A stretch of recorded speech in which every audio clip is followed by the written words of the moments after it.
हल्ली माझ्या आणि माझ्या मित्राच्या अंगात गरमी खूपच वाढलेली, म्हणून म्हटलं आज जरा गरमी कमी करूया. तर मित्रांनो, तुमचं स्वागत असं परत एकदा माझ्या नवीन ब्लॉग मध्ये. तर गाईस खूप दिवसांनी माझा मित्र भेटला कॉलेजचा.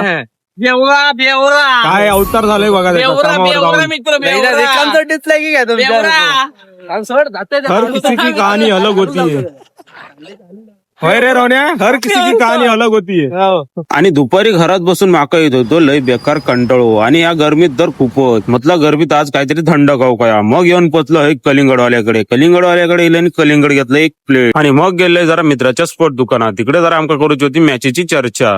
बाहेर इलेलो तेवढंच झालेलो काळोखत. मग म्हटलं आज जरा बाहेर काहीतरी खाऊया. मग गेलो स्टँडच्या बाजूक असलेल्या चिकन सेंटर मध्ये. त्या तर बंदच होता. मग गेलो डायरेक्ट आरबी मध्ये येऊन फक्त शर्मा खाऊन मग निघालो घरात. आणि आमच्या दुसऱ्या दिवसाची सुरुवात झाली पेट्रोल पंपावर. आज होतो मंगळवार. मित्रांतर टाकी फुलच करून टाकलेल्या. टाकी फुल केल्या आणि मग निघालो आम्ही बाजारात होती खूप गर्दी, म्हणून शॉर्टकट मारून येऊन पोचलो डीपी रोडला फिरत होतो. तेवढ्यात माझं लक्ष पडलो ह्याच्याकडे. ह्यानं तर होळी येऊच्या आधी होळीची सुरुवात करून ठेवलेला आहे. फिरान झाल्यावर मग गेलो होय उसाचं रस पिऊ किलो. तेवढ्यात गेली लाईटच. तरी पण जेवढं रस दिलं तेवढं दिल्याने पिलं आणि मग गेलं डायरेक्ट खेळात. ग्राउंडवर येईल आमचा खेळ कमी आणि तमाशे जास्त. मग तरी पण इकडे ब्लॉग एंड करतोय. तर मित्रांनो, तुमचा ब्लॉग आवडला असतो तर कमेंट नक्की करा आणि अशाच ब्लॉग साठी आताच फॉलो करा.